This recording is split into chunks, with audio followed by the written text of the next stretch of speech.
I can still hear the lawyer. Smooth, clinical, final. Your parents will leave the Miami property to your brother.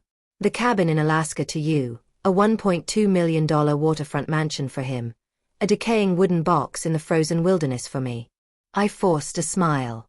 My fiancée didn't. She turned her head just enough for me to see the contempt flare in her eyes. That night she didn't bother whispering. I heard her in the kitchen telling him, my brother, that she was done with pathetic losers. Her tone was cold, sure. His laugh was deeper than usual, full of confidence. That was the night something inside me died and something colder took its place. Adrian and I had shared a bunk bed, the same bruises from our father's belt, the same late-night promises murmured under thin covers. We'd protect each other no matter what. I treated those vows like scripture. He treated them like scrap paper. He was the golden child, perfect smile, effortless charm, uncanny timing. I was the shadow, the extra, the one who didn't measure up. When he took her too, the woman I'd planned my life with, the truth landed. Family, love, loyalty. All performance. I'd been the fool the whole time. I went to Alaska because my despair needed to be alone. The cabin was a ruin, broken panes, warped floorboards, a fireplace stuffed with bird nests, a roof that leaked. The silence pressed in. While prying up rotten floorboards to make repairs, I found something, a heavy, locked box wrapped in oilskin. Inside were ledgers, documents, codes. My father had been laundering money. Not a few thousand, hundreds of millions. Hidden assets, gold certificates, offshore accounts. $500 million stashed beneath the floorboards of the inheritance I was supposed to hate. At first I laughed until my ribs hurt. Then I went quiet and understood exactly what that meant. I'd been handed the sharpest blade for revenge. The months that followed were deliberate and exact. I stayed in that cabin, teaching myself the maze my father had built. Accounts in Panama, shell companies in Singapore, land deeds filed under false names. I hired no one. I trusted no one. I learned, adapted, executed. Piece by piece I moved ownership, tightened control, became the invisible force behind fortunes nobody suspected. Meanwhile Adrian and my ex-fiancée showed off their new life in Miami. Yachts, champagne, infinity pools, the flawless couple. I stayed in the background, patient. I didn't interfere, yet. My opening strike was quiet. Through layers of intermediaries, I purchased the debts tied to his company.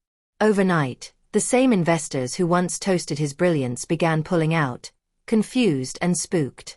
He never saw my hand in it. Then came the rumors, anonymous tips to regulators, leaked papers that landed in the press. Not one piece of it pointed to me, but his reputation started to rot. My ex-fiancée stood at his side during galas, lips stretched into perfect smiles, but her eyes gave her away. She traded instability and status, and I could see her panic as both slipped through her fingers. It was the finest theater I'd ever witnessed. Next, I bought their mansion through a shell company. I let them enjoy it just long enough for their finances to strain, then demanded the balloon payment I knew they couldn't meet. One morning, foreclosure papers greeted them at the door of their perfect palace. Soon they were living in a rented condo, smaller, dimmer, stripped of glamour. From a distance, I watched their smiles grow tight and brittle. The breaking point came on a sticky Miami night. Adrian had managed an invitation to an exclusive investors' dinner, a last-ditch effort to claw his way back. He arrived with her on his arm, dressed as though they still mattered. But I was already there, seated at the head table. Months of careful work had reshaped me into someone new, an investor with a name that carried more weight than the room's old dynasties combined. When Adrian's eyes found me, I saw it, recognition, confusion, then fear. "Brother," I said, offering my hand. His was clammy when he took it. Dinner unfolded like surgery. I spoke figures, forecasts, strategies. Every investor leaned closer. Adrian tried to insert himself, but I cut him down each time with precision. By the end of the night, he was invisible. My ex's hand slipped from his arm without her even noticing. Her gaze fixed on me, hungry, desperate, too familiar. I didn't return it. The final blow was public. I released the truth. The files, the records of his embezzlement and fraud. Not forged, simply exposed. His empire collapsed within days. Accounts frozen. Headlines screaming his disgrace. She left him instantly. I expected as much. Parasites always flee when the host dies. She tried to circle back. Came to me dressed carefully, voice soft, rehearsed regret dripping from every word. I opened the door just long enough to let her see what lived in my eyes. You once called me a pathetic loser, I whispered. You were right. That man died in Alaska. Then I shut the door. Now I live in a penthouse high above the ocean. Not Miami. I'd never rot there among hollow smiles. New York suits me better. Power runs through the skyline here. I am both present and unseen. Adrian, meanwhile, rents a one-bedroom, stripped of titles, begging for scraps.